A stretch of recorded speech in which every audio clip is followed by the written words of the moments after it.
Good evening, everyone. Good evening, Rituji. Good evening. Good evening. Also, just to surprise you that when we asked him to go, So I'll very quickly just wish everyone. there's nothing on Dr. Rajgopal, good evening to you and welcome. I will just take 2 minutes to begin with. I would just like to start with the topic and tell you all a little bit about Dr. Rajgopal, though there's quite a bit, but I've just shortened it up for all of you. So integrative medicine is a holistic medicinal discipline, which, is a holistic medical discipline which takes into account the lifestyle habits of a patient. The physician works to treat the whole person rather than just the disease. The mind, body, and soul of a patient are taken into consideration to promote healing and well-being. It is an approach to care that puts the patient at the center and addresses the full range of physical, emotional, mental, social, spiritual, and environmental influences that affect a person's health. So, to talk about this topic, we have here with us Dr. Rajgopal Nidambur today, who will be hosting the session on this topic of integrative medicine, holistic approach to health and wellness. Good evening, everyone. The topic today for discussion is, as Ritu pointed out, is integrative medicine.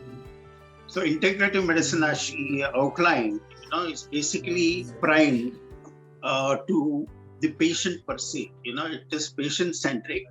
It considers just about everything, right from the physical, the mental, the environmental, the spiritual, or the soul connect of just about every patient, that is treated by the integrative medicine physician. In fact, integrative medicine is quite popular out in the US, but it's picking up momentum in India, of late, though it is early days. The idea of integrative medicine, blends just about every system of medicine, be it complementary and alternative system of medicine, and also conventional medicine, because the primary aim is to treat the patient as one whole, not just the parts or the sum of the parts, but as one whole, which is what holistic medicine is all about. Of course, the idea of holistic medicine has been in vogue for a long time. It's only now that it has been recognized, universally because of the impact, it has on the patient who has not just physical, but also mental and emotional symptoms. Integrative medicine is grounded in the definition of health as described by WHO. That is a state of complete physical, mental, and social well-being, and not merely the absence of disease or infirmity. So integrative medicine seeks to restore and maintain health and wellness across a person's lifespan. Are you able to hear me? Yeah, Hello? just Hello? 1 second. Okay. Ladies and gentlemen, I'll request you all to please keep yourselves muted. It causes a lot of disturbance, so please make sure that your mics are closed. We will be open for questions later on. Yes, sure. Dr. Rajgopal, you can continue. Okay, where was I? Okay. Integrative medicine, which seeks to restore and maintain health and wellness across a person's lifespan by understanding the patient's unique set of circumstances and addressing them with the full range of physical, emotional, mental, social, and spiritual or environmental aspects that we already touched upon that also affect health. The personalization, or what is called as bespoke medicine, is the keynote of integrative medicine, because as I said at the outset, it considers just about everything, not just the physical aspect of maybe pain or whatever may be related to the physical illness by definition, but also the emotional and behavioral levels just as well is taken into consideration. So you could also think of it as the effects of long-term and complex interplay between biological, behavioral, psychosocial, and environmental influences that are taken into account. When we are healthy, When we are healthy, we can adapt to change. If our bodies and minds get what they need and are not overwhelmed, they can successfully meet challenges. Like a spinning wheel, you could think of a body as a spinning wheel. We stay upright provided we have enough energy, but we lose our balance when there is any imbalance or we are pushed too far. So what do we mean by energy? How do we get and keep it? And how does the body manage to maintain the balance and harmony that add up to well-being? So now we go into the scientific aspect of integrative medicine. So the reason why integrative medicine is on the ascendancy is because scientific medicine's obsession has been far too much with molecules, drugs, and technology at the expense of serving the whole person. That is you, me, and just about everybody. It is an aspect of worldwide concern because with sustainability and side effects, whether global or medical, of technological solution to complex problems, science is becoming more holistic as it realizes the limitations of a fragmented approach to solving problems, and it starts to understand complexity. Curiously, I think this is a bit technical. We'll not look into that aspect at all. Now let us get into the essence of integrative medicine. We could even call it new medicine because it brings a new way of thinking about our body and our well-being, our health, just about everything connected to us within and without, the external and internal factors, just about everything that you can think of. The body is also, constantly healing and renewing itself. The reason is simple. As the cells die, they are replaced, food is processed, and oxygen pours in fuel the biochemical furnaces that give us energy. Physical and mental demands are met by continual adjustments in our internal systems.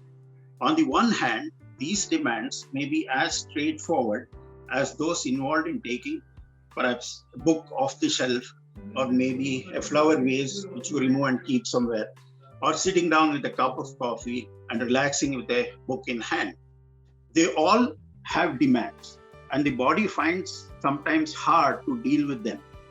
So these difficult challenges could involve something as tiny as our genes, chemical toxins, or disease-causing germs, or something much larger, such as the constant strain of an uncomfortable working position.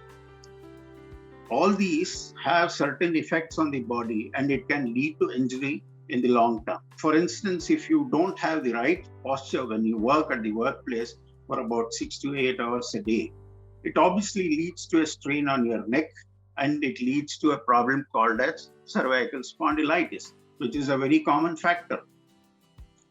So there are also other areas which have an effect on our health, namely the emotional strain of a difficult relationship, financial pressures, job loss, and the death of a loved one.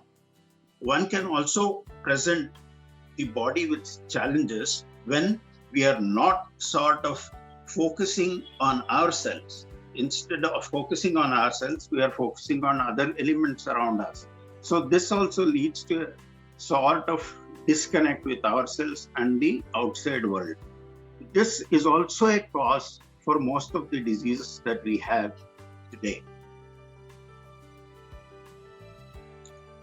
See, when we look at integrative medicine, we need to think of the human mind and the body as comprising of 3 interdependent levels: the biochemical, structural, and psychosocial. These levels provide a framework for thinking about aspects of our health. They are interrelated and also interconnected, so an impact on one level affects the others. The holistic nature of complementary medicine aims to encompass all these 3 levels, although clearly some types of therapy are directed at a particular level, as you would know. Herbal medicines and supplements, that is nutritional supplements, are more biochemical in their effect than structural therapies such as chiropractic and massage, which you are familiar with. while cognitive behavioral therapy and other talking therapy act mainly on the psychosocial level. Challenges that affect all the three levels, since they are entwined, where there is a problem, it can also affect how the other two work. For example, a biochemical disorder such as a nutritional deficiency or food sensitivity may have a psychological consequence such as depression, which is a common illness today. See, for instance, there are certain issues which we are all familiar with. For instance, loneliness, depression, bereavement, especially in these times of COVID horribilis. It all leads to inner conflicts. It can undermine the immune system and the defenses, while a structural injury, for instance, a fall or an accident, can cause pain that can undermine our well-being and also relationships. The implications of all these elements are obvious. When you give your body what it needs to work well and avoid the things that harm it, what happens? The end result is always ill health or illness or disease. The way to counter all these problems, you have one system or systems that come under the same umbrella, that is integrative medicine.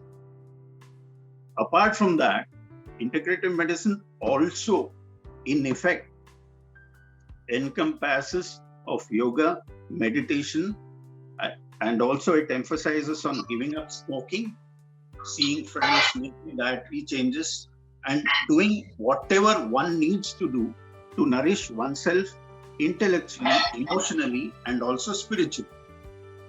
So there is something called as the intelligent body. So far, in popular parlance, too much of emphasis has been given to the brain, not so much the body. The fact of the matter is there is a new theory that is in vogue now, and it is called the intelligent body. This was proposed by a psychologist, Michael Hyland from Britain, who reckons that the physical aspect is nothing but the intelligent body. He also formulates that while there is no exacting dividing wall between our brain and the rest of the body, our intelligence is not confined to the brain alone, but fairly disseminated throughout the body by way of an extensive connective sphere. That is, there is interconnectedness in the body as well as the outside world. Let me sort of deviate and get into something which is not part of our discussion. There is something called as consilience, which was coined by the famous biologist Edward O. Wilson.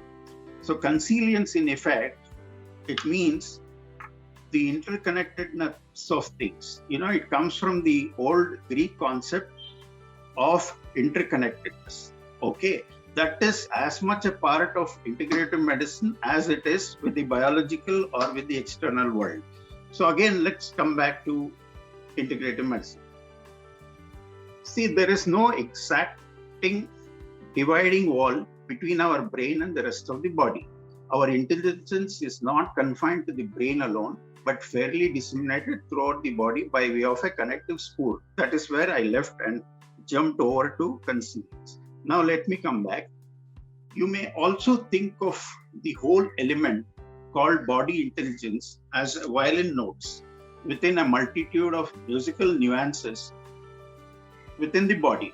However, unlike an orchestra, our body's melodious symphony does not employ a conductor.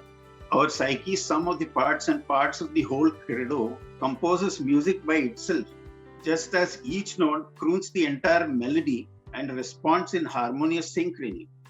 The notes are biochemical or electrical, structural or functional impulses. Okay, the communication is as amazing as complex, reaching the crescendo of the physical body to the conscious and the unconscious mind. You may also seamlessly connect such a pattern as the finest example of complexity in all its astounding grandeur. What's next? As the body's information stream materializes from the realm of the biochemical, structural, and mental knowledge systems, It as a collective symphony outlines and profiles and synchronizes them all. So there is something which is very interesting. We tend to think of the brain as being intelligent, and the brain controls the entire body, while the body is just dumb flesh. Indeed, the brain is a network of almost infinitely interconnected neurons. It has been called the most complex object in the known universe. But the whole body is a network too, which is why Hyland has put forward his intelligence body hypothesis. Today, most diseases do not have a single specific cause. For example, smoking may cause lung cancer, but there are smokers who live into their 90s without any apparent ill effects.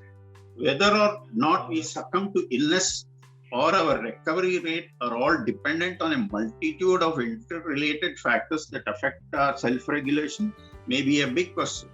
But the fact of the matter is, illness is not the same as disease.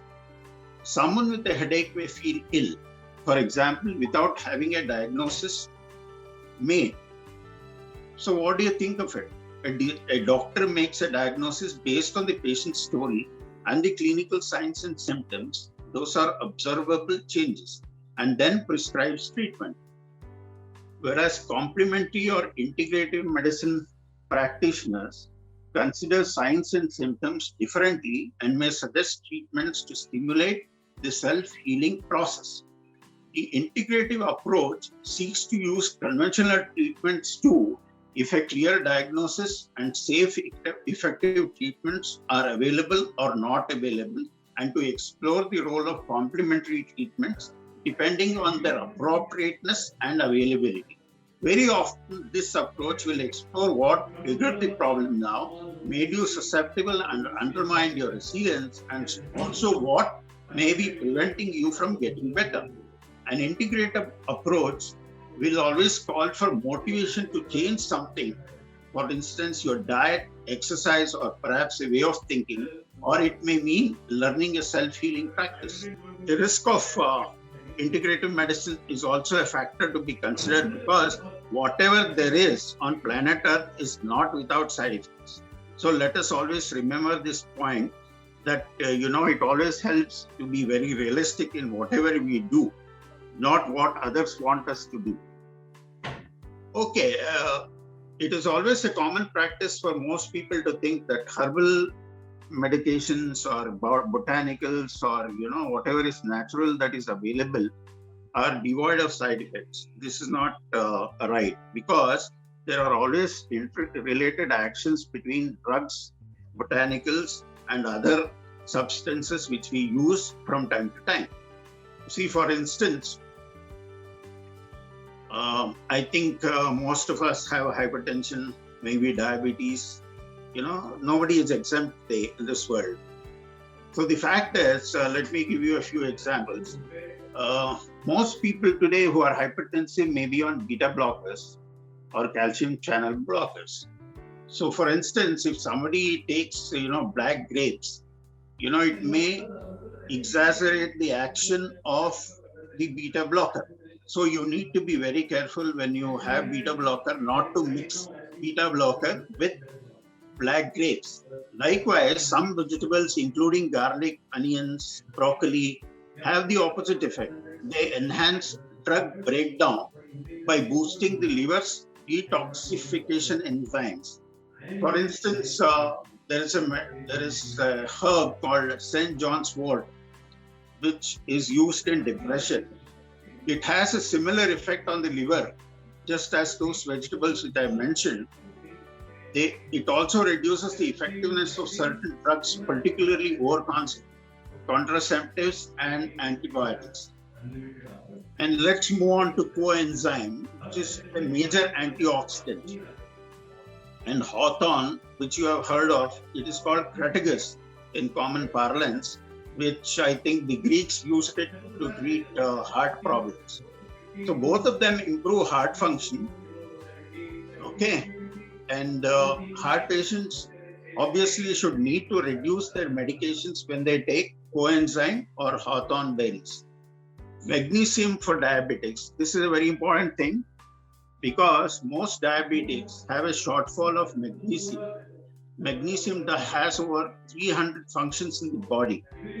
So this is likely to happen, when conventional doctors and complementary practitioners work together, they can bring about a sort of harmony with the usage of the relevant medicines or the respective medicines which they prescribe. So much so they can reduce rare risks such as stroke and damage to the arteries in the neck after manipulation of the cervical spine, which some physiotherapists or massage therapists may try to manipulate. So these are the downsides. I thought it's best that I tell you about the side effects just as well, though they are not major side effects as in conventional medicine. So this is an important point that we need to look at, when you consider integrative medicine as part of your protocol. And more importantly, what integrative medicine does is it brings the best of treatments under one roof. That is what it is all about. But now let me go to what is called as food as medicine, which is an important thing in integrative medicine. See, food as medicine has been invoked since time immemorial. Most people attribute food as medicine as being sort of inspired by Hippocrates, but it may not be true. Because Hippocrates spoke about food as medicine, but he didn't as much define as in glorious terms like we do today, because let food be your medicine is not a quote that is Hippocrates' own, but it has been sort of modified for a period of time. And we now think that Hippocrates spoke on those lines. So food as medicine is a very important aspect of our lifestyle, our health and wellness, just about everything. Because if you don't take the right type of food, there is always a possibility to invite illness. Let me tell you. See, one who has a balanced diet, it's not that he or she will not get any disease or illness. The fact is they will be able to prevent the illness or disease for a long period of time. But there may be a question from one of you out there who may say that the food we eat today may not be as good as it was 50 years ago, which is true. Because the food we eat today may be bereft of all the,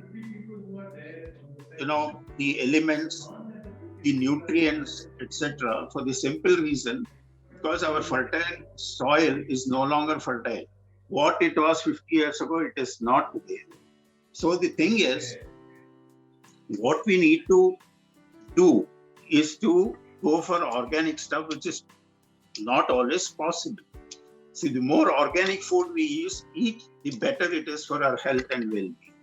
But not everybody will be able to sort of reach out to organic food or be able to buy them because it may not be available in several parts of India or elsewhere. Though in the West, it's been a sort of a common phenomenon. You go anywhere, you get organic food, but not so much in India. And the fact of the matter is, the soil today is robbed of all its nutritional value.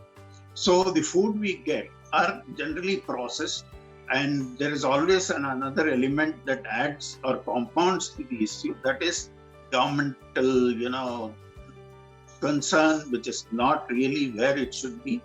And because of the shenanigans we have in the food distribution system, so we don't really get access or, not really access, but we may not be able to buy the food we want in the general terms. And in more than one way or the other, there is always a lacuna in the food distribution system or in their checks, on the food that is produced in the country. These are aspects which are political. So let us not get into the political aspect of it. Let us move into why food should be a part of your everyday lifestyle practice. See, the fact of the matter is, the better the food we eat, the better our health status would be. So this is where integrative medicine plays a major role in bringing awareness to people to eat the food that gives not just nutrition, but also a state of well-being, not physically, but also mentally, emotionally, and spiritually. The fact is, when we eat food, as medicine, it is a thing that almost equates to the idea of meditation. The eating of food, the food we eat, is tantamount to mindfulness practice. But what we do generally is, we just come, we just hog our food and walk out because we are always in a hurry. See, you should always relate to eating as meditation, because only the mouth or the palate has the sense of taste. The stomach does not have taste. So I wouldn't know whether it would be a paradox to say the best way to reach a man's heart is through his stomach. I wouldn't know that. The best way would be through his mouth, right? I wouldn't know if the ladies agree. But the fact of the matter is, the taste of food is primarily focused or key to the tongue or the taste buds, not the stomach. But we are more keen on, sort of satiating our tummies than our taste buds. So this is where people try to avoid all the bitter or the not tasty food. In fact, the most bitter, not so tasty are the best foods on planet Earth. And believe me, the more you take them, the better it is for your health and well-being. Yeah, sure. Please, Rashmi ji. Dr. Rajgopal, thank you for this enlightening talk. I think, there was a bit of a problem because, in between it became a bit technical. So I tried to sort of wade my way through, but I think it really got a bit mixed up. So my apologies for that. No, that's perfectly fine, doctor. I just wanted to ask a question. I have always wondered, how come I'm 70 and I don't have major ailments of any sort? I'm sorry. I didn't get you. I said I don't have any major ailments, but the little ones that I have, sometimes I wonder that if my stomach is not all right and I go to a bones doctor, how come they both are not in coordination with each other? So how would you please come again, because I lost, in between. What she's saying, doctor, is the fact that she's 70 years old. She doesn't have many major problems, but the minor things that she has, when she goes to a doctor, she goes to suppose she has some stomach infection. So, they just talk about the stomach, and when there's a bone problem, they just talk about the bone. There's no correlation between two different departments of any hospital. I think that's what you were asking, Rashmi ji? Yeah, and then how come that I'll be treated holistically? I don't understand that. Because when doctors are not in coordination, I have been abroad many times, but not that I have ever got ill there. I do not know. I don't have data of that. But in India, I have never seen a doctor, ring up the other one saying that, okay, this patient has these many problems and let us treat the patient, holistically. What do you have to say to that, Dr. Rajgopal? Yeah, see, that is a major concern just about everywhere you look around or you look afar. The thing is, maybe it is because of politics of medicine or conflict between the specialities. I wouldn't know that. In fact, I would not like to dwell on this subject at all, because some may not like the idea that I have in mind. The thing is, if you have a problem, if there is coordination between the integrative practitioner and the conventional physician who is treating you, I think it will lead to better patient outcomes. But today, things are not well defined in terms of good patient outcomes, because it always depends upon the specialty. Whosoever is treating will always look at one compartment of the patient, not as a whole. The more we focus on the whole, not just some of the parts, but the part of the whole and the whole of the parts. That sort of thing would lead to better patient outcomes. As far as your question goes, you seem to have a tummy issue, right? Tummy, that's right. That's it. Yeah. So the I wouldn't know what if you would be able to share. I wouldn't know if you would want to. The thing is, possibly you may need to add a bit of fiber to your diet.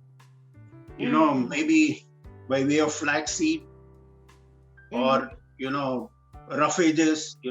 Radish, carrots. Salad.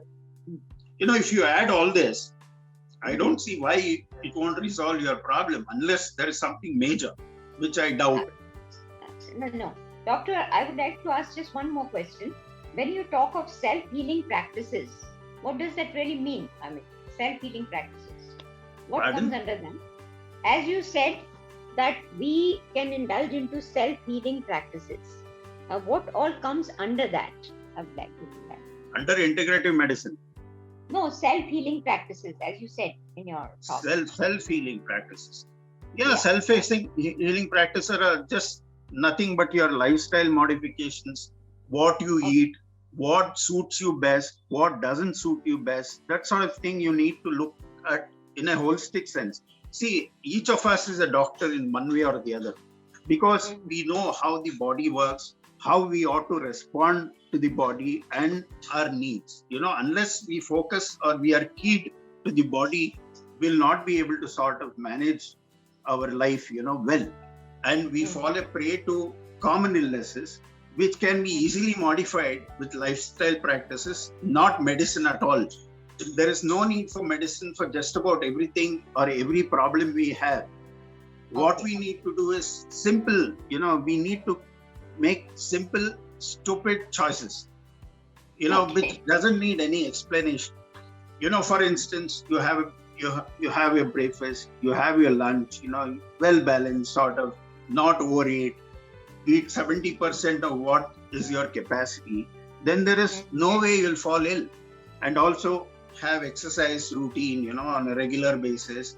If somebody is willing to go to the gym, yes, fine. Or somebody wants to go for a walk, absolutely fine. Because walking, as Mahatma Gandhi said, is the queen of all exercises. It's the most safe, the most productive, the most useful, the most beneficial to the body and the mind. Just also the mind. I want to emphasize on the mind aspect of things. Because when you go for a walk, you're in tune with nature. It's like some, rich guy playing golf, because he can smell the grass, he can look around nature and he can, go for a birdie. But for people like us, the common people, the best thing is to go for a walk, 30 minutes a day, for 5 days a week. And let me also tell you, there is another aspect in walking. Even if you do 10-minute walks, throughout the day, taking breaks, it cumulatively adds up to 30 minutes of walk every day. But what we try to do is we try to squeeze in, 30 minutes and go for a walk and we say, okay, we are done for 30 minutes. And most people, what they do is when they go for a walk, they always tend to go on an empty stomach. Not everybody, but a majority do that. And the moment they come back, they hog, instead of not eating, they overeat. So they'll not be able to lose weight. And this is a very common thing which I noticed in most people, including some of my friends, who go for a walk on an empty stomach. They have a cup of coffee, they go, they come back, and they eat with a vengeance. So all that leads to imbalance again. You overeat, and again it leads to a problem. And the outcome over a period of time will be some sort of illness. And there is yet another thing which I want to mention, in vis-a-vis what you asked me. The idea Can I ask a question, Dr. Saab, please? Yeah, please. This is Dr. Bhatt. I am from Delhi University.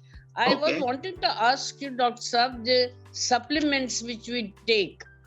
Yeah. I want to ask you, are they necessary to take in spite of that you are okay, or they should be taken in the old age, especially when you are getting old and weak? and this thing. And how do you think these supplements will help? Yeah, That I'll is give it. you just one example. Yes. Since you're an academician just as well. The fact of the matter is, for people over and above 40, there would be a shortfall of CoQ10, which is a major antioxidant in the body, and it's very Yes. useful for heart health, and also, to sort of control or maybe manage, sugar levels in diabetics. The fact is, when there is a shortfall, if we are able to replenish with a supplement, would it not be a better idea? That is one thing. Second is, as I said during the course of our discussion, that most diabetics also have a shortfall in magnesium. So it would be better to supplement magnesium, and it will lead to better outcomes of treatment. But of course, unfortunately, this is not followed by all medical professionals. This will all add up, because the vegetables, the foodstuffs which we buy and use and eat today, they may not be as nutritious as they were, perhaps 50 or 60 years ago. So the best thing to do is to go for supplements, in moderation. There should be no excess, excess always leads to problems. As Dr. Edward Taub said in his book, you should always eat in moderation and also follow moderative practices in everything we do. Okay, so that should be the watchword. But supplements are always beneficial, when they're not necessarily in terms of deficiency states. Deficiency states, obviously the medical practitioner will prescribe supplements. But even for optimal health, it would be very good, after a certain age, after 50, 60, I think it would be a great idea to include supplements. You can have a basket full of supplements. For instance, what I do is to have a basket, in the morning, in the afternoon, and at night. Because, when we are all prone to illnesses, post our retirement years or maybe after 50. So if we add a multivite in the morning and maybe, CoQ10 in the afternoon, with our lunch, it's always better to take a supplement with food, not, after or before a meal. It should be taken midway through a meal. With that food it's is sort of, beneficial. there is a synergy, which is much better. Yes, Doctor, I read a book about these supplements. The effect of supplements on life. Very interesting book. Very interesting book. The doctor says how so many people were cured. Actually, they were cured because of the fact, but they were not believing much in supplement. But then when somebody told them, no, you take this thing, you take that thing, then they were rather cured from the disease itself. So at times, it was very interesting book, the effect of the supplements on life. So, so it is not bad to take, because I do take lots of supplements. No, you shouldn't take too many. You should take whatever you feel you need.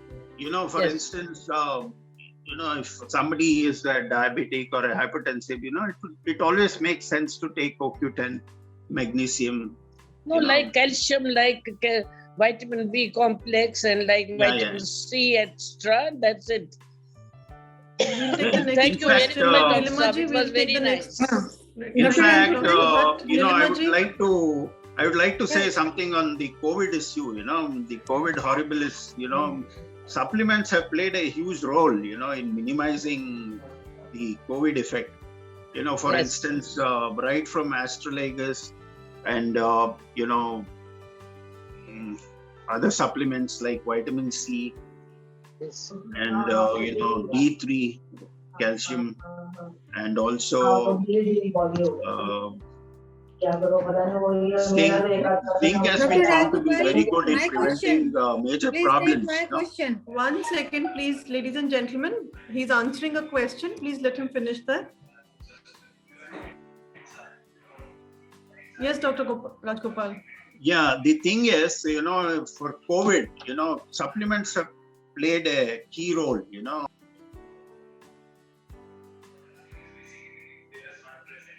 Dr. Rajgopal, you've gone on mute. Dr. Rajgopal, you are on mute. If you could just unmute yourself. Dr. Rajgopal, can I request you to unmute yourself, please? Yeah, I did. See, where was I? Okay, the COVID thing. See, the usage of turmeric and also astragalus, zinc, D3, and just about some of the natural supplements which you have been using, by way of tradition, they have all been very helpful in sort of preventing the so-called complications. Folic acid has played a major role, I think. Sorry, not folic acid, zinc, and of course folic acid is just as useful. And the multivites, so long as you boost your immune health, I think everybody should be fine. But if somebody is immunocompromised, then it would always be a question mark. But anyway, the supplement world should be very happy if the prospect of people buying so many supplements, and some of them have overused the supplement that has led to complications. Like one of my allopathic friends happened to tell me, because overusing and taking too much of turmeric may not be a good thing. Okay, anything in moderation is great, including moderation. Yes, tingling in my right arm Okay. from the last 2 months. Okay. What is the reason? I could not understand what is this tingling sensation. Tingling. You have any health issues? No health issues, no diabetic, no blood pressure, vitamin D is perfect. सब You don't- B12 कम हो गया था, but वो भी ठीक है अब. Okay, but only in the fingers, Right- not in right your hand. toes. No toes, not toes. Not toes. B12 is perfect. You have B12 You have any neck issues? No neck issues. No, not at all. No. I Like regularly go to gym. cervical pain or something of the kind. No, nothing. Only this problem is there. Last 2 months. Okay. You will have to up your intake of vitamin B complex. Vitamin. Yes, I take every week vitamin D. Vitamin B complex. B. B complex. Yes. B12. Cobalamin. Hmm? Are you taking cobalamin? Cobalamin no. B12. B12 का injection मैंने लिया था monthly basis पर. Okay. But now it is fine. Okay. It is 400. It is now tested 400. Okay. But I think you need to take B complex, and why don't you take a multivitamin? That would be Okay. better. Yeah. Multivitamin. Okay. Yeah, multivite. Doctor, Yeah, doctor, yeah. can you tell about the walking? Sorry? Doctor, can you repeat about the walking? How to go? To take something in the belly first. First Before finish walking? my. Yeah. First Yeah, finish you my should thing. eat something, not too heavy. A light meal or maybe some snack, which is healthy snack. You should have something, and then you should go for a walk. And, so that when you come back, you don't eat with a vengeance. Cup of tea will do. No. You can take, maybe you could have a banana. Okay, banana, yes. Yeah, I think, Sure. that it's good food. Okay, fine. Yeah. Thank you. Oh, not at all. Most welcome. Right. Any other questions? Doctor, you have not told about homeopathy anything. Homeopathy Can medicine. I ask one question, please? Yeah, please. Yes. Go ahead. Doctor, you have talked about integrated treatment. Yeah. Normally, mind is not included in the physical treatment. Mind plays such an important role, in my personal opinion. But the peace of mind, or regarding training of mind, how mind works, how thoughts work, how they affect the diet and how diet affects our entire energy. So when we talk of energy and integration, I want to ask why mind treatment is not included in this thing. No, let think me without clarify. also- In simple terms, integrative medicine is nothing but mind-body medicine. At the outset, I spoke about the connect between the mind and body and also the brain and body. Okay. If you Yeah. recall. And Yeah. it also connected to the mental and the emotional aspects of being, also behavior levels, etc. The thing Yeah. is, mind and body are so interconnected, you can't treat the other without taking into consideration the element vis-a-vis the mind or the body.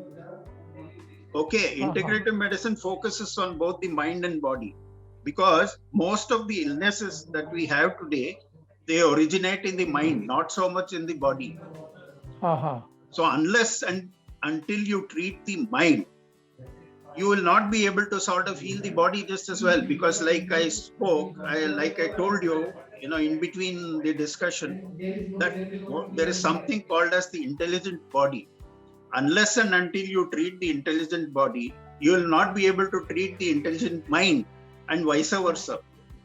So yeah, but in modern medicine, mind is segregated to psychiatrists. But today I think they've also realized the importance of the mind, so much so they are looking at the mind aspect just as well. And you have many conventional doctors who also give a thought to the mind element, not just the physical or the compartmentalized, body per se. So it's coming, it's going there. It's leading the world towards what is called as integrative medicine, though the people may not use the word integrative medicine in that context. But most conventional doctors, who are open-minded and willing to accept the other opinion, look at the mind just as well as much as the body. Another doubt is that can't we integrate Ayurveda and modern medicine? Is it possible, or are they complementary, or there is a clash? And why can't they do it for the benefit of public? Yes, it is possible. The thing is, there is something called as politics of medicine, right? And you have the dominant school of thought, which is playing the, spoil sport. I'm sorry to use such a word. It may offend a few of my conventional medicine friends. But the fact is, most of the medicines which are used in conventional medicine may have an origin, from be it Ayurveda, be it some of the, shamanic medicine, maybe from every source perhaps. For instance, Ayurveda herbs have been used for 5,000 plus years now. And there are as many... Ashwagandha is used for what? Pardon? Ashwagandha can be used? Yes, of course. It's a wonderful remedy. It not just promotes sleep. It has a lot many good effects in the body. It reduces your anxiety levels. It also plays a role in your blood sugar. It also eases stress levels. So much so that you get good sleep. Because today, what has happened? We are mostly a sleep-deprived community. Many people don't get a good night's sleep. And that adds to all the problems. And that is the cause of several diseases that we face today. People who sleep well rarely complain of illnesses. Not that they don't have illness, but the fact of the matter, they're more often free of illness or disease. So long as people don't sleep well, they always have a health issue. It could be probably stress, it could be anxiety, it could be depression, it could be blood pressure, it could be diabetes. Just about anything can happen, when a person does not sleep. Doctor, you said ashwagandha. We have completely rejected the ancient medicine and our ancient wisdom of yoga, Ayurveda, etc., etc. I don't know what is wrong with the policy making, and why can't we still correct our this thing for the benefit of humanity and in our country first, and then the humanity. Yoga is such a complementary method which can help a lot, and which can help control mind also. So if mind is controlled, the diet will be better controlled, because without control of mind, I don't think diet can be controlled. So these Not are at all. so important. I think you have hit the nail on the head. The thing is, what integrative medicine does is just this. It brings just about every system or treatment modality under one roof or under one umbrella. See, the thing is, if you have all these elements or components, when you treat a patient, somebody comes to me, with high blood pressure or anxiety or depression, we need to look at the person holistically. What has caused the problem in the first place. Not everybody will be able to explain. No patient will be able to explain clearly.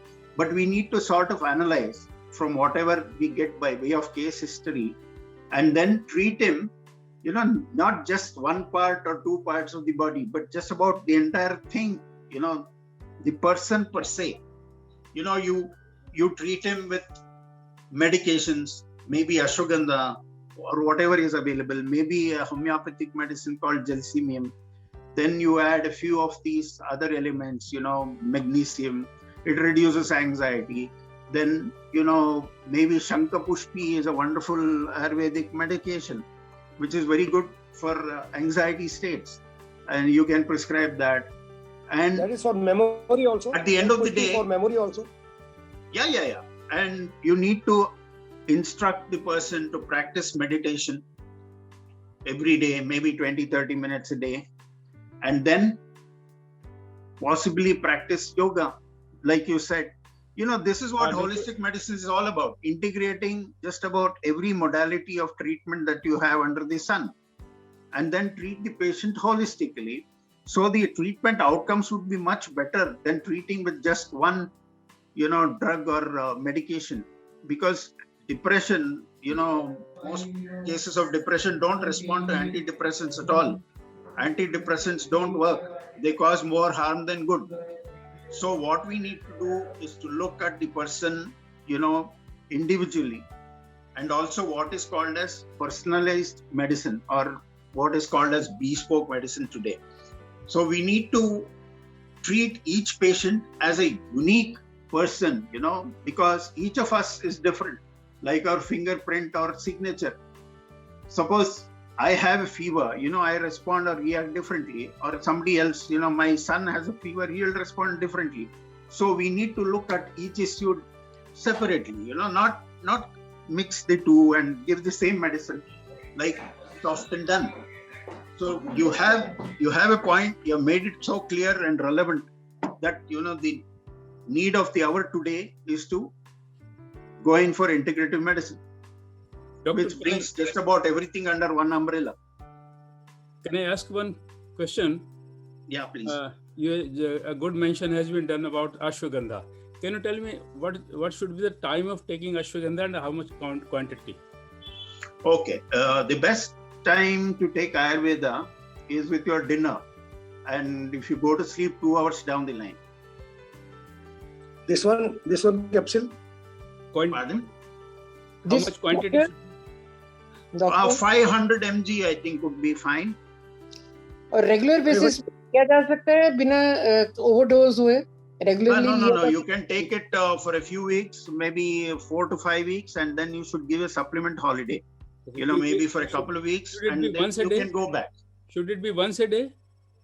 Yeah, just once a day. Okay. At It's a night, capsule. with your dinner. Ashwagandha capsule. With the dinner. Sorry, I am Ashwagandha capsule.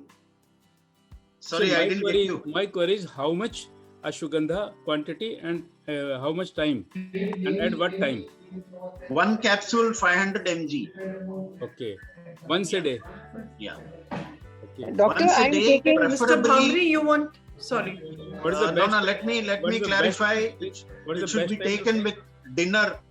that is 2 hours before you go to sleep, I'm or at least sorry. 1 hour before you go to sleep. Okay okay, I am sorry, बीच में Preferably with dinner.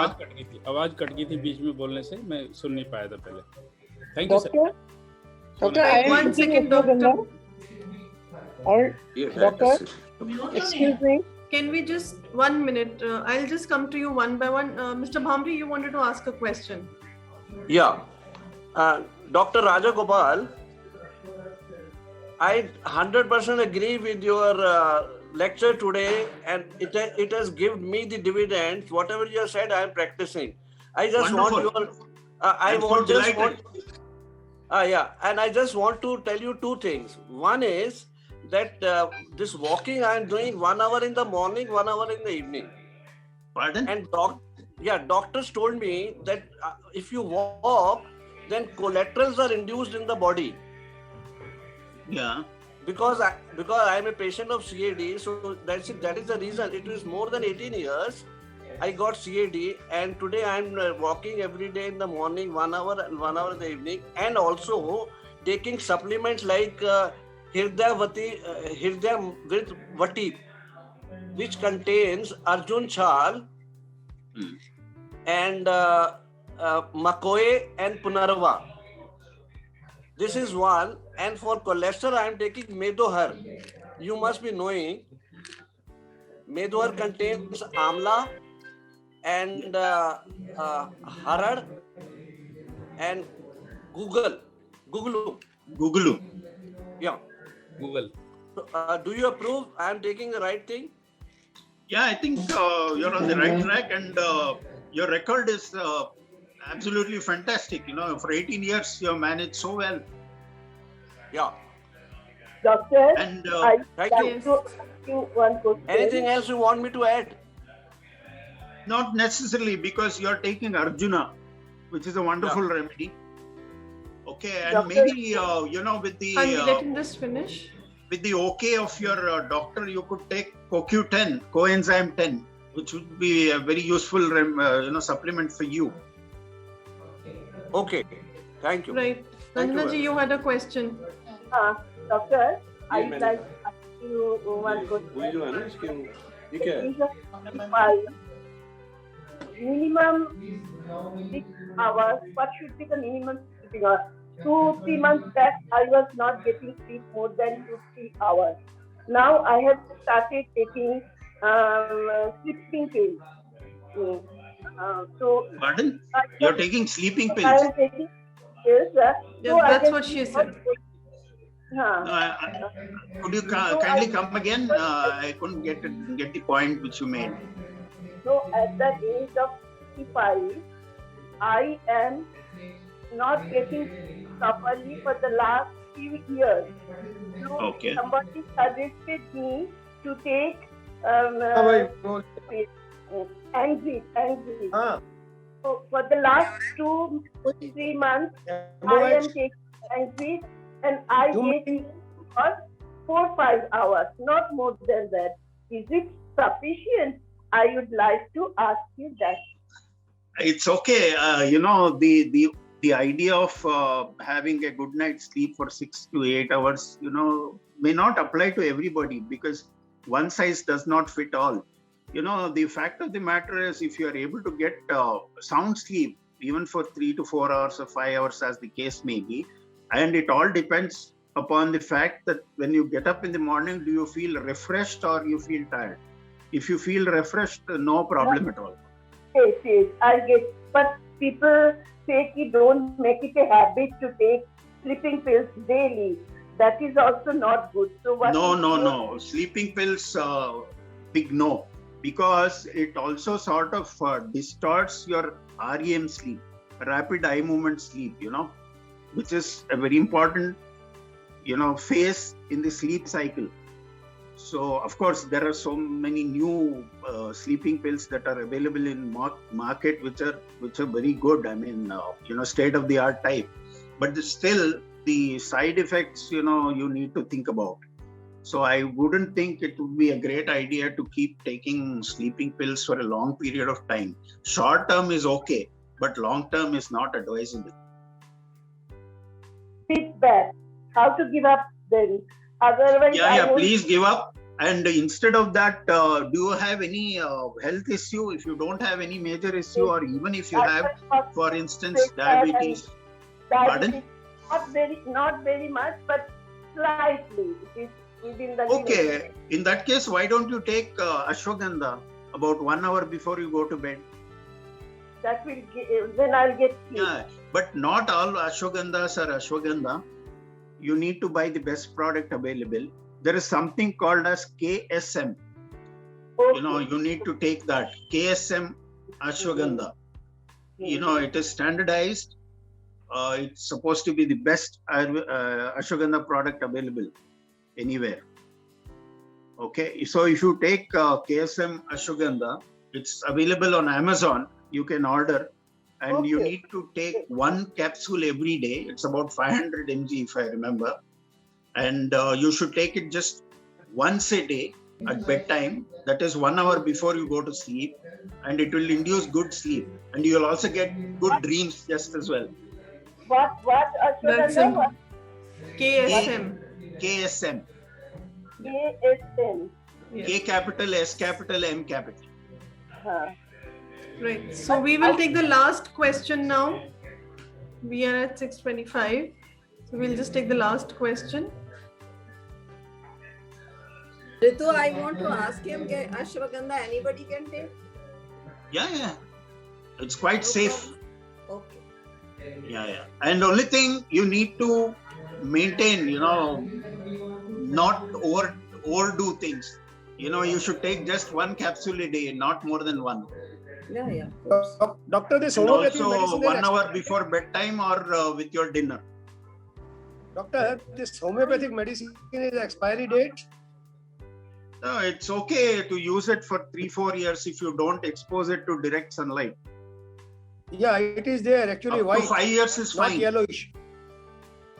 Sometimes they do work, because my grandpa used to practice homeopathic medicine, and he was a conventional physician, by the way, but he converted to homeopathy. And then I've seen him use those yellow, pills, and they would also work. I don't know how. People say that if it is a yellow, it is expired. Yeah. That is, I don't know how it happens, but the fact of the matter is you can safely stock them for 5 years. No problem.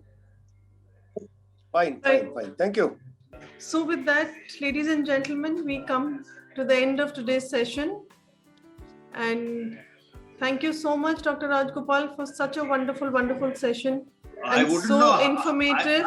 I wouldn't know how wonderful it was, but how I wish I had not made it a bit technical in between. But it often happens, when you speak. So it's okay. No, not at all. In fact, I think a lot of things did become clear, and the basic concept has definitely become very clear. And anybody who wants to consult Dr. Rajgopal can go to Doco 360 and consult him. Park में अश्वगंधा की पत्तियां ऐसे तोड़ के खा जाते थे, उसकी क्वांटिटी का तो पता चलता नहीं था, 2 था. Is it advisable or not? No, I would advise you to buy from a good source, 500 mg capsule, and take it, because it's standardized, and also the KSM thing is supposed to be the best available in the market, because there are so many ashwagandhas available. Not all of them, have proven, benefits, in the sense there may be adulteration, there may be question mark on their quality, and you need to be very careful, especially with herbs. You cannot take the chance or the risk, that may affect your health. So thank you so much, Dr. Rajgopal. As I was mentioning, a very, very informative session and a new concept which has come in front of everyone. People might have heard of it, but as a different approach, nobody would have thought of it, that, they can use this. And since all of us do suffer from some ailment or the other, whether it's big or small, and like you mentioned, there are so many other things related to it, and we are unable to, realize that because of a medicine, this might be happening, or a holistic approach where we look at the whole body rather than just, one particular ailment that we are going through. So a very, very new approach. So ladies and gentlemen, I'm sure this is really going to be very helpful to everyone here. So anybody who would like to reach out to Dr. Raj Gopal, he will be on Doco 360 side.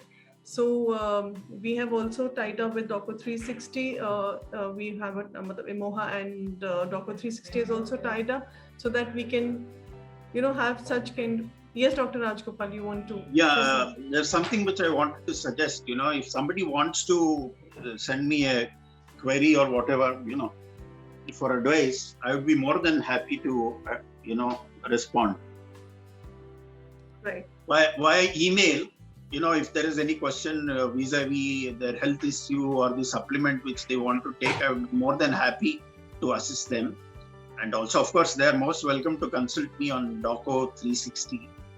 That's all fine. But if somebody has a small query or something of the kind, which doesn't really need consultation, I would be more than happy to share my views with them.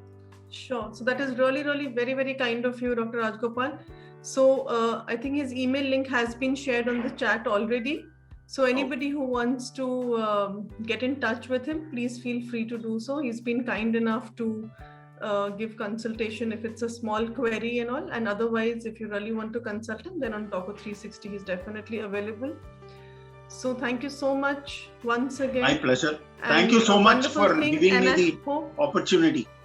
Not at all. And we hope that we have you here again with more inputs on this and many more topics that you have been researching upon and talking upon. So we would love to have all this here. And maybe I'll be in a much better shape to sort of address and speak, because I am having a terrible sinusitis problem. Oh my God. And still you did this. So really honored and very, very kind of you to be here despite your problem.